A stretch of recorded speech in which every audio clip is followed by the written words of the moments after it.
Yay! It's finally here. It's taken me so much longer than I wanted it to. Life has been a little bit crazy. The recording and editing for this has been a little bit crazy. But we're here. We made it. This is the short game tips, tricks, tutorial video. Some of it will be pretty low-level stuff. Some of it will be some high-level IQ stuff. But we finally got it done. And I hope everybody enjoys it. Now, before we hop right into this, just to give you, just a little bit of an assessment of what this video is going to be. First off, these are just things that I do with my chipping, with my pitching, with my flops, all of the short game stuff. This is just stuff that I do. Is it the definitive best way to do it? Maybe. Maybe. I mean, I'm sure there are some out there that are better. This is just what I do. If you do something different, continue to do that different. But if you're struggling with your short game and you're looking to at least improve somewhat in it, then hopefully these tips, tricks will help you in trying to lower your score down. There also might be some stuff in here that is a little beginner for some of you. There is reason for that. Some people are just getting this game and kind of looking for answers on how to play it. So I'm going to be going over really just everything with the short game. We're going to be going over chips, we're going to be going over flops, and we're going to be going over pitches in different scenarios, and how I attack them and how you could potentially attack them to try to get your score lower out on the course. Also, don't look at the scores. Don't look at the scores. Some of it is setting up balls. Some of it is also, declaring unplayable and going back and re-hitting. So don't look at the scores. I'm sure some of these in here are going to be quite laughable, but there is reason for that. But here we go. Let's hop in. Let's go start our round here at Bandon Dunes 2019. Great course, by the way. Let's get started on some short game tips and tricks. Hope you all enjoy. All right, so let's go over your standard chip basics. Starting with the lowest that we get, a lob wedge. Lob wedge, full power, is going to come out. It's going to have about a 9-yard carry coming out of the fairway fringe. It's going to roll out roughly, depending on the green, depending on like if it's flat or not. It's probably going to roll out a good 2 to 4 yards, depending on green conditions. It has the most loft to it, so you can stick this a lot better. If you are hitting or chipping into a downhill slope and you need to get this thing to stop and not roll out, you can full loft this thing and it will stop pretty dead in its tracks. The more you go up, I mean, if you go up to sand wedge, gap wedge, pitching wedge, you can get all of your distancing down just by practice playing the game, hitting the greens. The higher you go up on the club, 9 iron, 8 iron, 7 iron. If you're doing a 7 iron pitch, it is going to have a 15-yard carry, but that thing is going to run about just as much. So it's something to, pay attention to and practice with. Anywhere from a lob wedge to a pitching wedge, you really can get them to stick. A pitching wedge is a little bit tougher, and if you're coming into a downhill slope, you're definitely not going to be able to get it to stick more. But if if I was to loft this pitching wedge into this green, we're coming in onto an uphill lie. If we loft this up, it'll definitely stick some. But just keep in mind, the higher you go, yes, the carry is only, a yard more, but the thing runs a lot more. Lob wedge is about 2 to 4. Sand wedge, you're probably looking at about 4 to 6 yards of carry. But when you get up to like a 7 iron, this is gonna hit 15 yards of carry and it's gonna run just as much, if not more, because there's almost no loft on it. It is a bump and run chip. You really get bump and run chips with 7 iron, 8 iron, 9 iron. You can even do it with a pitching wedge. So if you're in that like really weird range of like, should I flop this? Should I chip it? I mean, I would always go with the flop just because they're a lot easier to execute and the margin of error is a lot less with a flop shot. So that is just your basics for chips. The lie on chips do matter as well. So for this lie, it's a flat lie, so that's okay. That will come out exactly at 9 yards. It'll carry 9 yards, maybe a little more sometimes, maybe a little less, depending on the elevation that you're coming into the green as well. And it'll run just the same. If you are on a downhill lie, that thing's going to come off much flatter. It's going to run a lot more. So if you're on a downhill lie and you're trying to get it to stop on a downhill green, you're going to need to full loft that thing and maybe not even hit it at 100% power because it's going to come out hot and it's going to run a lot more. Complete opposite for an uphill lie on chips.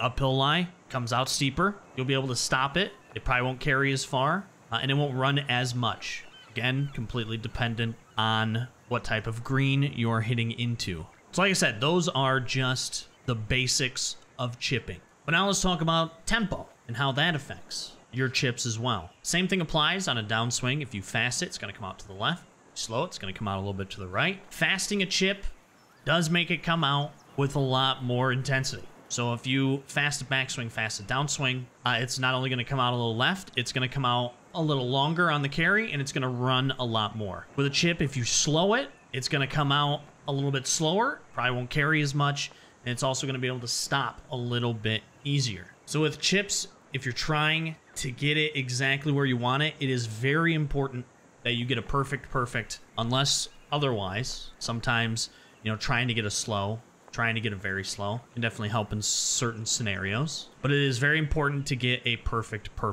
So let's take a couple practice swings here, and I'll give you some tips on, you know, the best way to get a perfect. With chipping, in this game, the way the mechanics are, you really need to kind of hold it at the top a little bit. So if you do that, you know, you get to the top and you just go with it, you're going to get a fast backswing and transition every single time.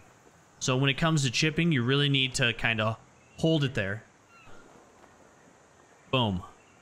Hold it at the top, come through.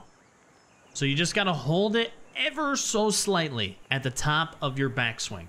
If you do it too quick, that transition is too quick, and you're going to get a fast every single time. So there's something to keep in mind. If you're struggling with getting your tempo right on chips, you're going to notice a lot with the short game. It's all about kind of a slight hesitation. It's not really a fluid motion with your chips. And I've kind of touched on it a little bit, but there's also loft. So loft works just as you would expect it to. You get the loft high, it's gonna pop up, not go as far, and it's gonna stick. It's gonna hit and it's gonna stop. You go down on your loft, you de-loft your chips. It's also probably not gonna go as far, but it's gonna run a lot more.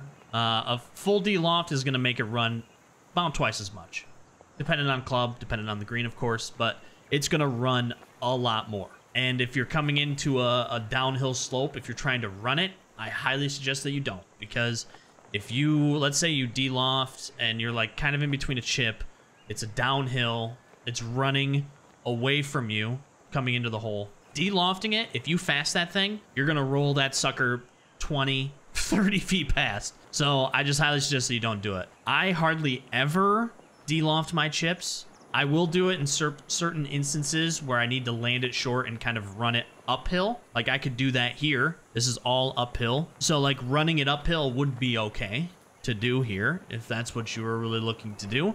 So in those types of instances, yeah, you could de-loft a club and try to run it into the hole if that's what you're looking for. But something in this nature, I usually like to attack. I usually like to hit, get one bounce, and then start the roll. So I'll usually just club up. But that's just something to think of with the loft. So let's take a look at this chip, just for an instance. With this chip, there's a couple of things that you could do here, and it's really dependent on what you're most comfortable with. I will tell you your options, and I'll give you what I would do. So the first thing that you could do, you could take a lob wedge into this.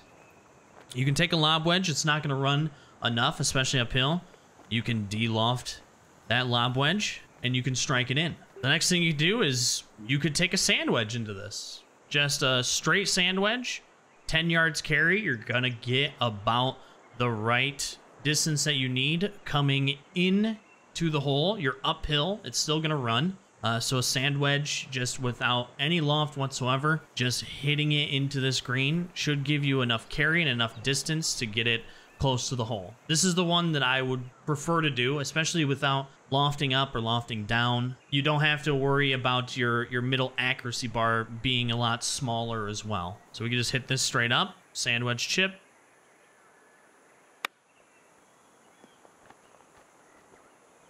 Perfect speed, perfect distance. So the next thing you can do is you can take a gap wedge into this. Now, I don't suggest this, but maybe for you personally, you know, you're worried about your tempo. You've been slowing, you know, a lot of your chips, which are ended up coming up short. You're worried about fasting it or something of that nature. So what you can do is you can take a gap wedge in and you can loft this sucker up. Now, if you slow it, it's still going to get a good amount of carry. It's still going to get a decent amount of roll. So slowing it won't really affect you too much. If you fast it, you're still fully lofting it. It's still going to roll a bit more, but fasting it isn't going to hurt you as much. Now, what I would suggest is going to the driving range, pulling out the chipper, and literally just practicing your tempo. Like that is the best thing you can do because you're going to get the best results with that.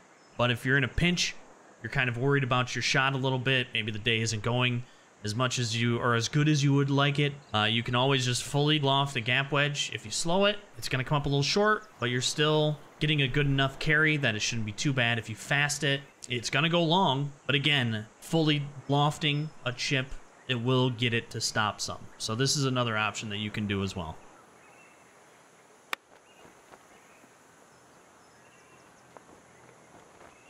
Just like so. So for that chip in particular, you do have a few options that you can do. It is completely up to you and what kind of day you're having, really, or how confident you are in your tempo. Again, what I would suggest, though, is go and practice.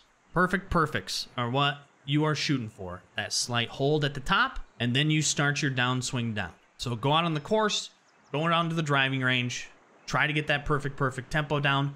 That way you can just use that perfect tempo to get the perfect chip for you in that circumstance. So now how about if you have kind of a high elevation chip here? So if we're looking into this green, the green is a lot higher than what we are. I mean, it's only 4 feet, but coming from a chip, think about the amount of elevation you get on a chip. It's not that much. It does not pop up that much. So let's say we were to chip into this. Elevation does affect chips. Since a chip comes out so flat, you're still going to land this thing shorter than what it appears. It's not I haven't found an exact ratio. Like, it's not like, you know, with actual strokes where it's, you know, every 3 feet is a yard less. A lot of this just comes from just straight experience out on the course. But if we were to hit this lob wedge into this green, what would happen is you'd hit it. It would definitely land short because right now we are at the edge of the green. It would land short. It is going to hit this slope and it's going to die right on that hill because you are hitting a chip almost straight. It doesn't have loft. It's not coming down and getting a nice, you know, a nice hit and a bounce. None of that is happening. But if we were to take a 9, it has the highest loft. Still doesn't really hit and bounce that well. But you're going to hit it into this green and it's not going to go anywhere.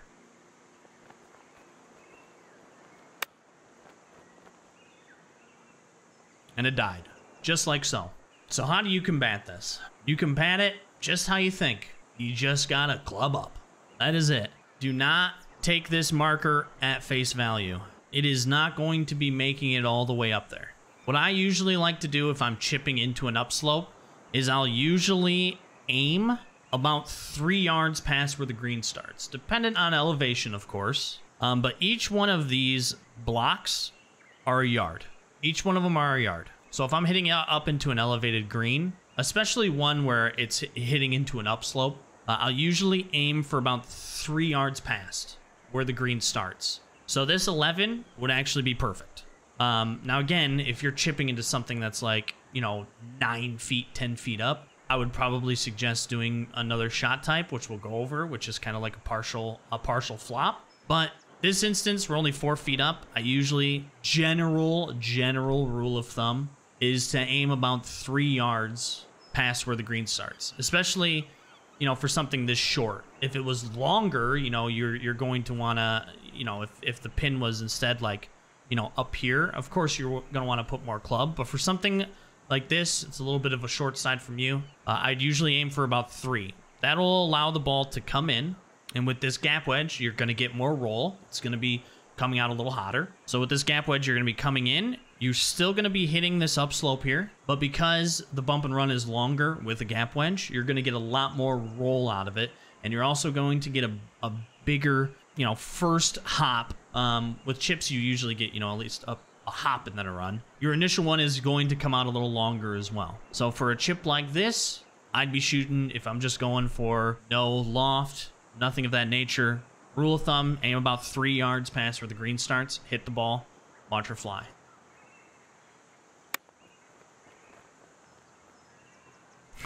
And I fasted it there, so we got a little extra roll out of that. But again, about a general rule of thumb there. Now, just like the last chip, you can do a couple other things. I mean, if you really want to, you can take a sand wedge. You can, you know, bring the loft down. If you would like to do that, this could be a safe play to make it so you don't go over the hole. Definitely possible. And again, you could bring a pitching wedge into this if you really wanted to. You full de-loft it. Again, maybe your stroke's not that good out in the course today, so you're a little worried. You're coming into an uphill slope again. So coming into an uphill slope, especially with fully lofted chip, this thing's gonna stop on a dot. So this is another thing that you can do. I'll say it again though, just go out and practice. Perfects. But if the scenario accounts for it, it is something that you could do with this pitching wedge if you really wanted to.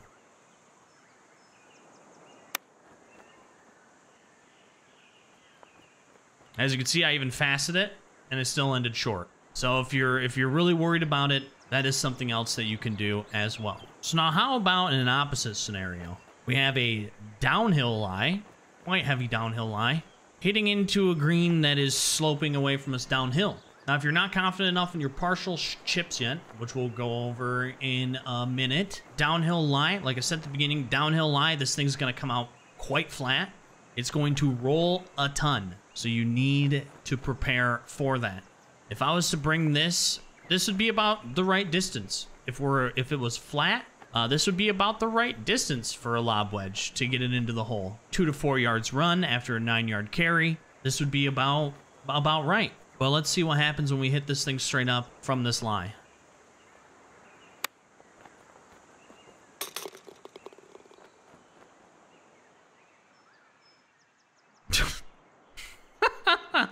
Alright, this is about the right position. So, you know, you're trying to show something and you get a lucky skip in. But anyways, let's see what happens now. We're going to make it so that I can't go into the hole because I'm trying to prove a point here. Downhill lie coming into a downhill running green. Let's see what happens in this instance.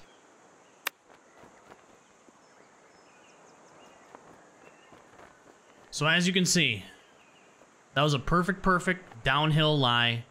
That thing went a lot further in the carry, and it ran forever. So this is one of those few instances, if you're looking just to get a perfect 100%, not looking to do a partial chip yet, this is one of those instances where you are going to want to stop this thing on a dime. You're going to want to fully loft it, fully loft this, especially like for something like this, where you know, you're carrying not that much and you want it to really stop and slow down. This is one of those instances that you're going to want this to stop as quickly as possible. You're going to want to fully loft this. Now, it's still going to run some, just because you are in a downhill lie.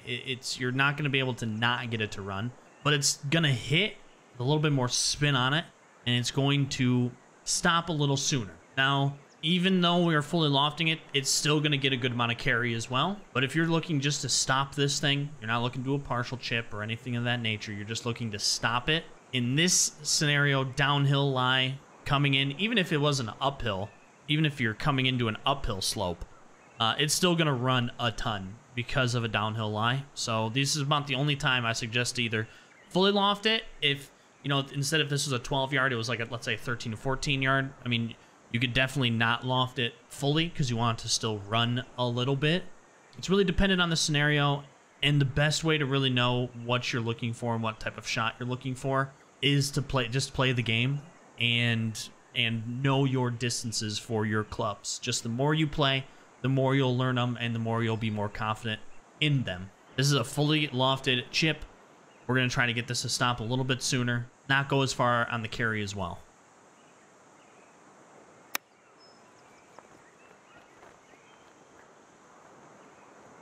So we slowed it, took a little distance off, but still, you saw, didn't get as much carry. It still ran some, but it didn't run as much, and it still came to a stop. And now you got just an easy little 3-footer here to clean up, hopefully your par, not shooting a 12 like me, but hopefully your par. And you can do that with quite a few of the clubs. I mean, you can do that with a lob wedge, you can do it with a sand wedge, you can do it with a gap wedge. I mean, you can do it with a pitching wedge. A little bit more difficult because it definitely runs a lot more. Once you get up into the 9s, the 8s, the 7-irons though, those are a little bit harder. You're pretty much just lofting if you do get up to a chip like that. Honestly, I would just probably flop it at that point. But if you do get up into a chip of that nature, really you're just trying to do distance control at that point in time for your loft. You're not looking to get it to stop at all. All right, so let's talk about partial chips. Everything that I just stated, that's kind of just like your basic concept chipping. But now let's talk about partial chips. So big shout out to Urge and Fly, real quick. Somebody on the tour, somebody who comes into the chat a lot, for kind of kicking me in the butt to say like, dude, you need to work on partial chips. That just happened like 2 months ago. Maybe not even that. Probably a month ago. And I did. I went and I just worked partial chips. I did it for about 3 nights where that's all I did. Every single one of my chips, no matter where I was, I just worked on partial chips. So I'm just going to give you kind of the lowdown and how a partial chip works. When you're doing a partial chip, more than likely, almost every single time, you're going to get a fast or a very fast backswing. That's just the nature of the beast with partial chipping. But as long as you can keep it straight, or more often than not, you're going to get a perfect downswing. Just keep it at the same, same tempo that you would a normal. You're going to do that for a partial chip. And you can see, fast perfect. Fast perfect. But it's at 65% power. You're almost always going to get a perfect downswing if you have tempo figured out for your normal chips. But as long as you can just keep your stick straight, your distancing should be a lot better. So for a normal chip, this has a 9-yard carry. This would normally be, 9-yard carry, about 3 yards for a roll, so you'd be hitting it about 12. For this type of chip, we're looking to hit it short and rolled into the hole. One thing that you could do, of course, is to loft it up. But the thing with, chipping out is if you're lofting it up, especially with a lob wedge, it's going to hit and it's going to stick and it's going to stop. You're not going to get a lot of roll. You're going to end with a lot of balls short. You're going to end with a lot of balls like on the right line, but they still, stop and end before it gets to the hole because you're lofting that thing up and it's going to be stopping on a dime. So to combat that, you do a partial chip. Like I said, as long as you can keep it straight, you can get this thing with a perfect tempo and it's not going to heavily, it's not going to heavily roll out or anything of that nature. And you can do it from almost any, like that. That's 35% power. I got it very fast, but I got a perfect downswing. So you can really go in and practice, either on the driving range or out on the course, your distances, what you're looking for. Look at where you're at in the backswing. If you want like a 45% or 50% or 35%, you want a little bit more, you can go for a little bit more as well with partial chips. So one more thing that you need to know about partial chips is that the carry and the amount of power you're putting into it do not correlate. So if we were going to hit this thing 50% right now, it would not go about 5 yards and roll out. When you're doing partial chips, you kind of get a little bit of a duff. If that's any way to even say it, you get a little bit of a duff. So it's almost like you fat it out in the course. You just kind of pop it up a little bit, and then it goes. So if I was to 50% this thing would probably pop up, hit the fringe, and just make it up onto the green. So knowing what your distances are, again, comes with practice. So for this, like let's say this chip right here, we're looking for about, 75% would probably get us to where we need to go. Because we need to take about 2 yards off this chip and have it roll in. Come into your practice swing. If you're not comfortable on 75% or where that is in your swing, come into a practice swing. Click one of the sticks. I think it's mapped to right on mine, but it might be different if you swing with your left. But come in, practice swing. If you use this to your advantage, and you're looking for about 70-75%. So take some practice swings. Right there, that was 70. And just remember where that is, 70. 65, so we need to add a little bit more. 75, so that's what we're shooting for. We're shooting for the club to be about at my knee. is where we're looking to start our downswing at for this chip. So then address the ball.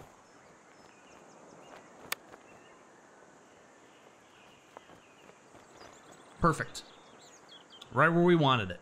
And that's a partial chip. I mean, there's not a whole lot to it, but it's something Urge told me to work on, and I did. And the amount of hole outs that you can get if you're getting good at partial chips, instead of putting that, instead of high lofting it and getting it to stick and not getting a lot of roll, and you're gonna get a lot of balls close, but you're not going to be holing them out from the edge of the green. So work on your partial chips. Any point in time that you are in an instance, you know, unless you're not comfortable with it yet, if there's a time that you're doing practice rounds, if you're on the course just, you know, goofing off, work on your partial chips at all times, because it will shave strokes off of your scores. I promise you, you will start holing out a lot more chips or a lot more balls that are just off the green. You'll be holing out so many more. So work on your partial chips with your lob wedge, with your sand wedge, your gap wedge, your pitching wedge. Again, don't quite really suggest that you use a 9, 8, or 7 iron, because in that case you'll just flop. But for shots like this, use your partial chips. Alright, so there's one more type of shot. I hardly ever use it, especially now that I'm doing a lot more partial chips, but there's one more shot. Sometimes it comes in handy. Used by me in the instance of, you know, you have a chip that is very, very close to you, and it is downhill from the get-go. And that's the Duff Shot. It's an actual Duff Shot that you can use to get it to barely go anywhere and to get it to stop on a dime if need be. So it's pretty straightforward. This might not be the best hole for this to show off, but I just kind of want to show you what it does. For a Duff Shot, you fully loft this sucker, because you're wanting it to hit and really not go anywhere, and you're also not wanting it to go very far. And then what you do is you pull this thing back and you just hold it here. Now, if you hold it too long, eventually the shot's just going to reset. Like, I was still pulling back on the stick. Eventually the shot's just going to reset to where it was. So you pull it back, you hold it about 2.5, 3 seconds, and then you finish your downswing after that. And this is the result that you get.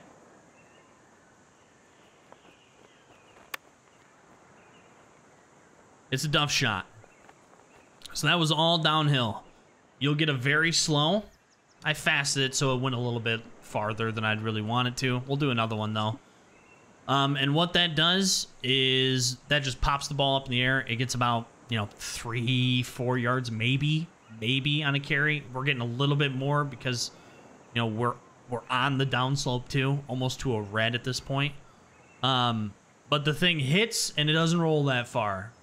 So this is the type of thing that I would use just if you're kind of in a bind, a really big bind. You're in a very bad situation and you're just needing this thing to barely even move. Or, you know, maybe you're on a flat slope, but you're in the rough.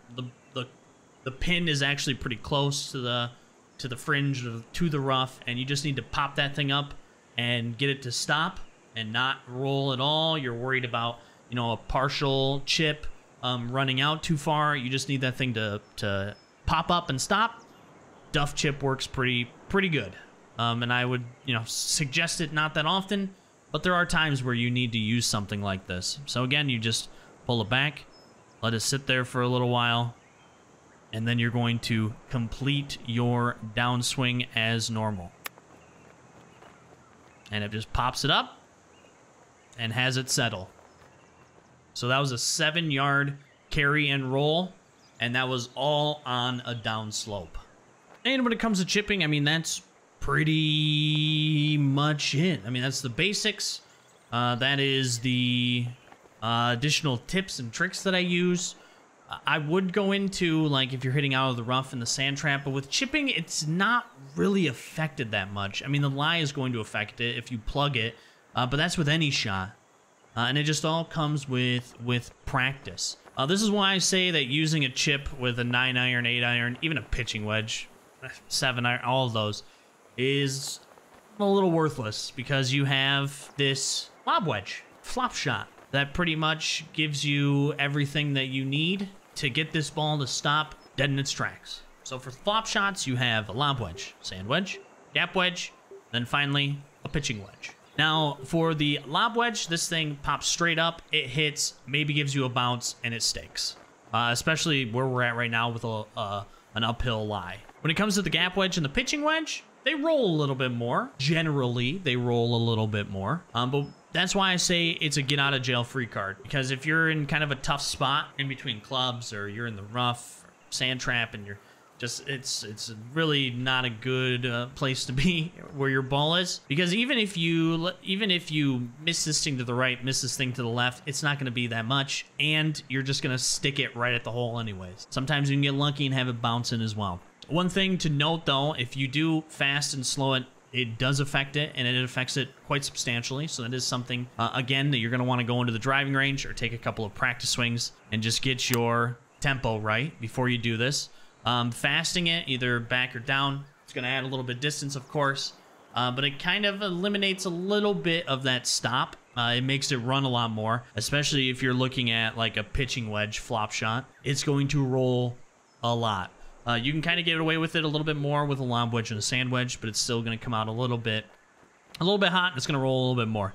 Same thing with a slow. It's going to be shorter, and it's actually going to normally, depending on green you're going into, it's going to stop a little bit faster. So with a lob wedge, you slow that thing, it's going to be short, it's going to hit, and it's not going to go anywhere. Same with a sand, gap, and pitching wedge. Still going to roll out some for the most part. It's very dependent on the shot itself. But there are ways that you can kind of, play that to your advantage if need be. For the most part, though, what you're going to want to do, you're just going to want to get a perfect.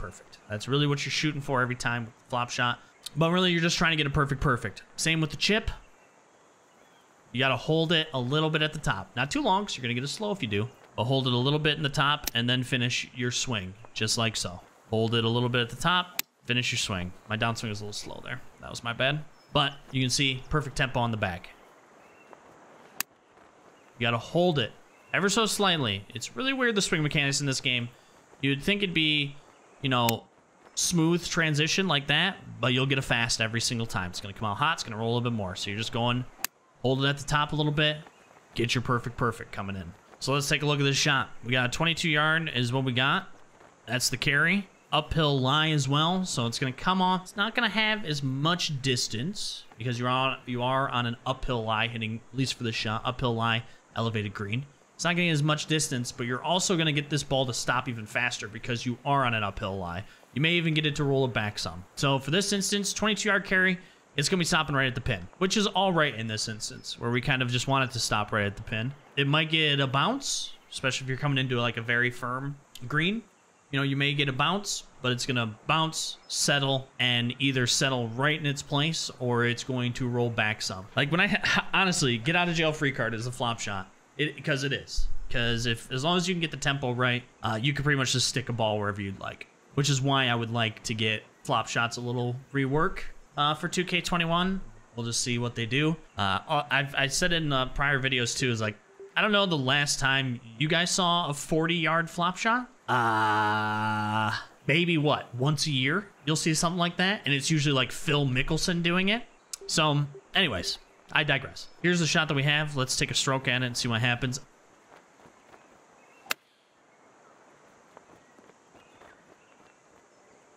And we just get it to stick.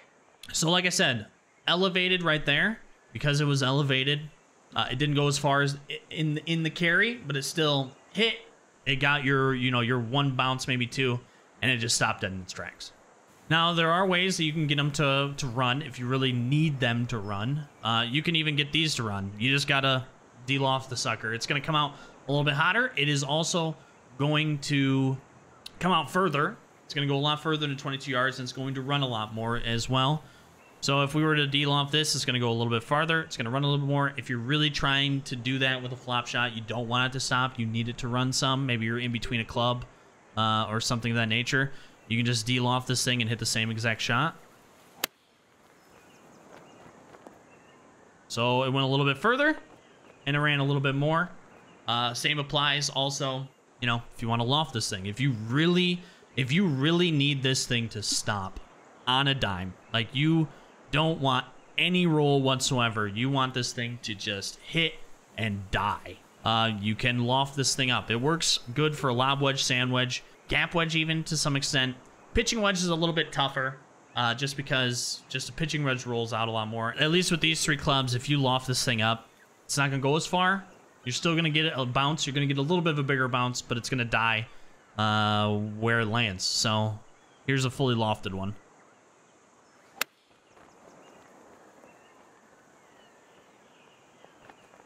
And it dies right in its tracks.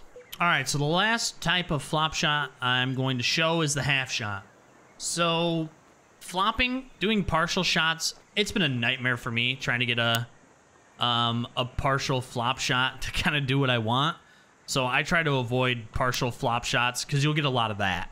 It's not like a chip. You'll get a very fast, or very fast, very fast, slow. It's a little bit more all over the place for me, at least. So although I'm getting perfects now, I try to avoid partial flop shots. Also, the distancing is a little bit harder to accomplish as well. So usually when I'm in a situation where it's either, you know, a flop or a chip, and what should I do? You know, maybe it's a high elevation and I need this thing to pop up and come down. Chip isn't really the best option. You can do the half shot, so it's a half flop shot. Again, another thing I just learned this year how to do. But in this game, if you are to very slow a backswing on a flop shot and hit it, it always comes out at half distance. If you're on a 100% lie, I mean, it's definitely going to get affected more if you're in the sand or if you're in the rough. But it's always going to come out at half distance. That's where your carry is going to be. As long as you very slow the backswing, it's going to come out at half distance. So if you have a shot like this one, you know, we're 15 yards away from this hole. If we were to do a half shot, this will land 14 yards. Same thing applies. It does still stick quite good. So it's something to keep in mind as well. But the half shot, like I said, it's always 50% of the distance. So if we needed it to go 20 yards, we could do a pitching wedge half shot and it will go 20 yards. But for this instance, I mean, 28's pretty good. We can kind of attack the pin a little bit, especially if it's, you know, the green's going uphill when we land. If I wanted to stop this short, I could do a 22, and it would go 11 yards, hit, stop. You know, maybe I want an uphill putt. Maybe I don't want to attack. You can do that as well. But for this, we'll do a 28 just to kind of show what it does. So you just got to get it very slow. So just like the chip, you kind of hold it at the top for, 2 seconds-ish, and then you complete your downswing, and you'll do a half shot.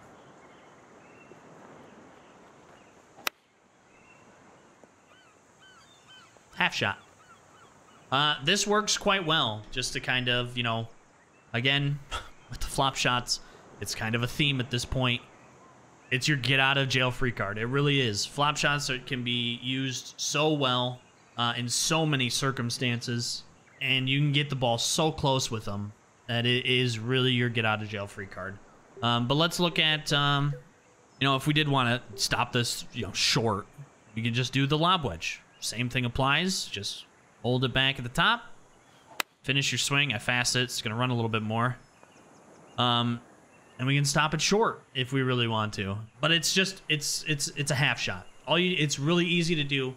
Just like kind of like with the Duff Shot chip. Half shot is just, you just got to hold it at the top. And it comes in handy in a lot of scenarios.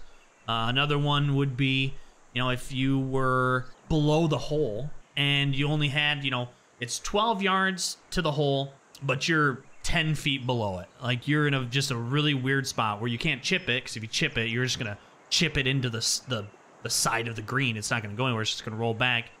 So what can you do? You can do a half shot. Depending on the lie, of course.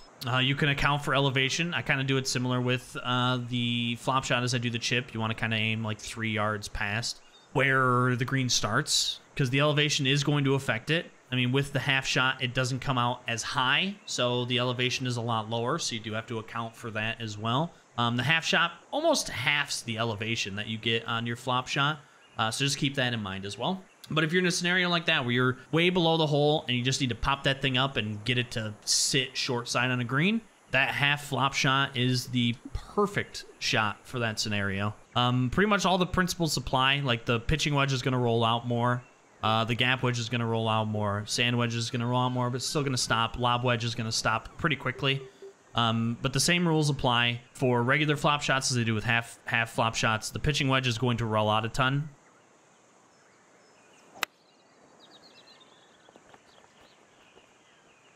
Same thing with a regular flop shot pitching wedge applies to the half shot as well. So again, another thing to keep account of. But the half shot is, since I learned it back in I don't remember who told me about it. Somebody told me about it, and I've been using it ever since for months, and it has gotten me out of a lot of jams. But that's pretty much it for flop shots as well. That's really all the tips and tricks. I mean, everything else is just dependent on lie, elevation. It's something that I can't make a video with every single scenario just because it would be 7 hours long. But it's just things that you can use out on the course and kind of adapt from there. You know, these are the ground foundations, and then through playing the game, getting a feel for your clubs, getting a feel of different scenarios, you'll be able to build upon it and know which shots to select at the right time. But now on to the last one.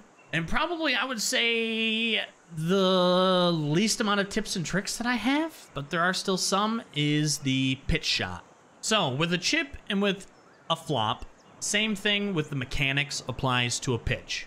You need, again, you can't do a fluid motion because you're going to get a fast every time. You gotta do a small pause at the top, a very small pause at the top, and then finish your downswing. If you try to do it more fluid, you're gonna get a fast every single time. So hold it at the top slightly, just like with a chip, just like with a flop, and then finish your swing to get your tempo correct on your pitch shots. So in a way, kind of how your chips and your flops also have, you know, different runs from different shots or different clubs. Same applies to your pitch shots. So a lob wedge, you're going to get a lot more spin on it. You're going to be able to stop that thing dead in its tracks. Not dead in its tracks. It's still going to get a nice little bounce because you are, you know, putting some power into this thing. But if you were to, you know, fully loft a lob wedge pitch, you can get it to stop pretty easily. The higher you go up, you know, sand wedge, gap wedge, pitching wedge, 9-iron, 8-iron, 7-iron, all these pitch shots that you're doing. Also, I don't know the last time I did a 7-iron pitch shot. I usually just fully hit a lob wedge. But, you know, if you're doing like a 9-iron, 8-iron pitch, you're going to hit and it's going to roll a lot more. You're doing more of a bump and run into it instead of trying to get it to stop dead. So, like this shot, for instance, we don't want to use any of these because we're not even going to make it to the green. And also, we have kind of a rollout to the left here. So for this instance, you could attack this one of two ways. One, I can hit just a straight pitching wedge into this. Also, one thing I do want to add with chips and flop shots, wind really doesn't do anything. It does a little bit for a flop shot, but it's not much. Pitch shots are the most affected by the wind. They will be affected quite a bit. So if you're hitting, you know, a 71-yard carry, like let's say you're hitting this pitching wedge in and we have high winds, it's going to pull that thing to the left, to the right, back, forward, wherever it is, almost as if you're hitting a full shot. It's not as much the lower you get, you know, lob wedge, sand wedge, because the ball isn't traveling as far. It's not just going the distance, so it won't affect it as much. But when you start to get up into the pitching wedge, the 9-iron, for pitch shots, the wind does affect it quite a bit, so it's something to keep account for. Let's say, you know, you want to get this thing to finish a little below the hole. One thing you could do is you can aim short. I mean, it's still going to run. Like, this gap wedge is still going to get quite a bit of run. But for me, hitting uphill is always better than hitting downhill on your putts. You want to almost always aim, especially if you're new, especially, you know, if you're looking to shave just a few off your scores out on the course in total. Aim more for uphill putts than downhill putts. Downhill putts, you run the risk of hitting it long and having like a 20-foot putt back. You should almost always aim for uphill putts. So let's go over all these types of shots, depending on what you want to do. The gap wedge probably isn't the best example here because this is an uphill slope right here. So we're actually probably going to hit it, stop short. So we don't really want to do that. But we could, if we wanted to, de-loft a gap wedge. Like if you're just trying to get this thing to kind of roll up in this region, you could probably, for this instance, de-loft a gap wedge to get it to stop short if you're wanting a little bit of an uphill putt. But let's go over if we were to attack the hole here. So we'll just take this pitching wedge. We have to account for, you know, the slope of the green. But we want to attack the hole, so this should hit. Get a nice little roll up towards the hole. Whew, which it did. We almost holed that thing out. Glad we didn't, because I'd have to get back and do this all over again. But that's the first type of shot that you could do. Let's go back here. And now let's do 9-iron. We need this to hit and stick a little bit more. Again, maybe there's like a, you know, a plateau that you're working with. You could bring a lofted 9-iron in and get this kind of to stop a little bit.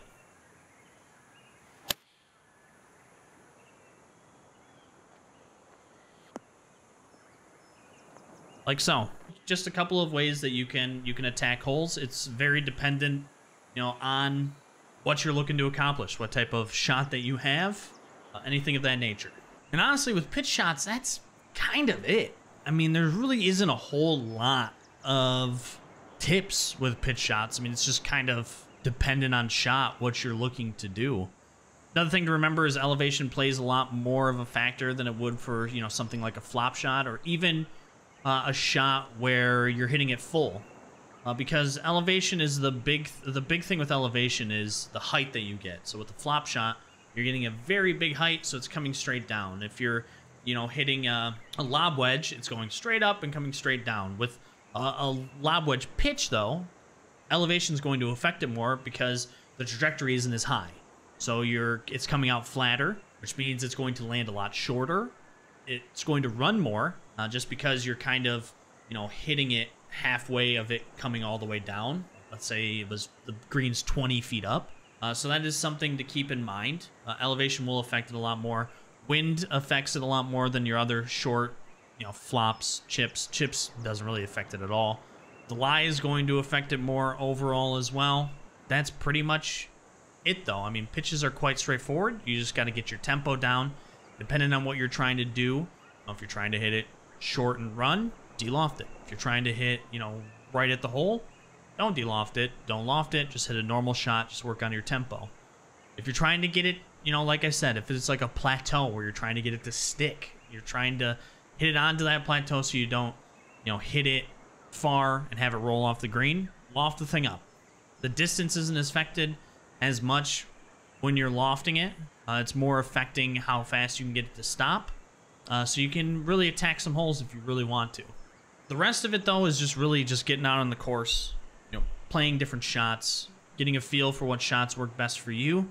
But this is more of a, you know, a high level, maybe even a beginner course for your short game. But that's a lot of the tips, tricks, things that I've learned. Just an overall tutorial on how to go about the short game on this game. If you've been playing this game as long as I have, if there's any other tips and tricks that you have, make sure to get into the comment section and let people know. People are coming here looking for, you know, maybe they just got the game, they're looking for some tips on the game. I'm sure there's some that I still don't know. I learn something new about this game every single day. So if you have any other tips that you'd like to give people, make sure to write them down in the comment section so they can see those. I hope you did enjoy this video too. If you did, make sure to leave a like on the video.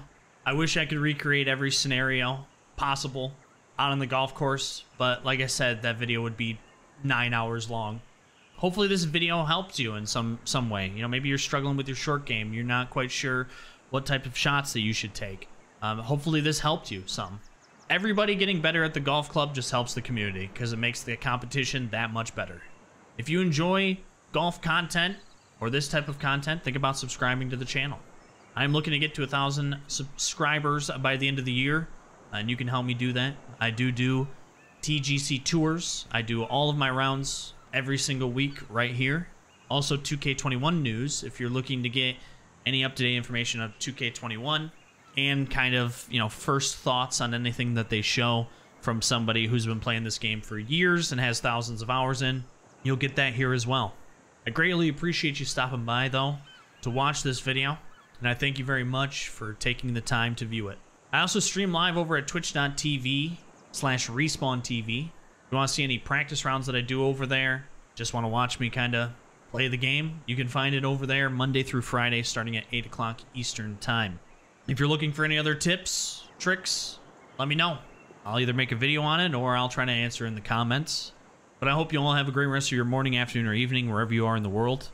And we will catch you on the next one. Thanks for watching. Have a good one. Deuces.